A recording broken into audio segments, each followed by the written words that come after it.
2 Samuel chapter 10. David defeats the Ammonites. In the course of time, the king of the Ammonites died, and his son Hanun succeeded him as king.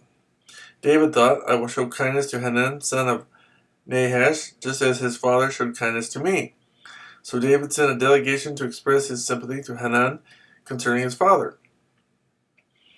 When David's men came to the land of the Ammonite nobles said to Hanun, their lord, do you think David is honoring your father by sending men to you to express sympathy? Hasn't David sent them to you to explore the city and spy it out and overthrow it? So Hanun seized David's men, shaved off half of each man's beard, cut off their garments in the middle at the buttocks, and sent them away. When David was told about this, he sent messengers to meet the men, for they were greatly humiliated.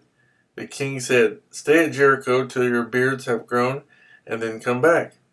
When the Ammonites realized that they had become a stench in David's nostrils, they hired 20,000 Aramean foot soldiers from Beth Rehob and Zobah, as well as the king of Maacah with 1,000 men, and also 12,000 men from Tob.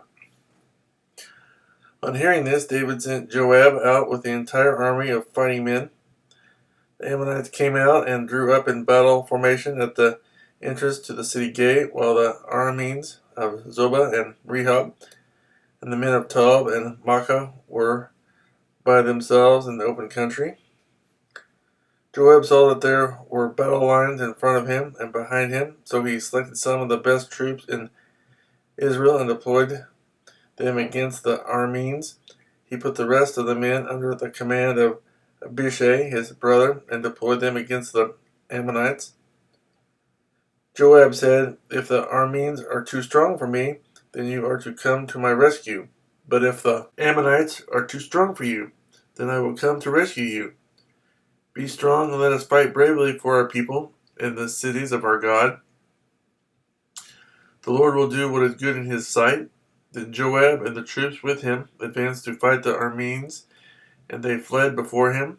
When the Ammonites saw that the Arameans were fleeing, they fled before Abishai and went inside the city.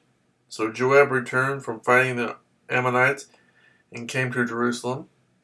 After the Arameans saw that they had been routed by Israel, they regrouped. Hadadezer had Arameans brought from beyond the river. They went to Helam with Shobach, the commander of Hadadezer's army, leading them.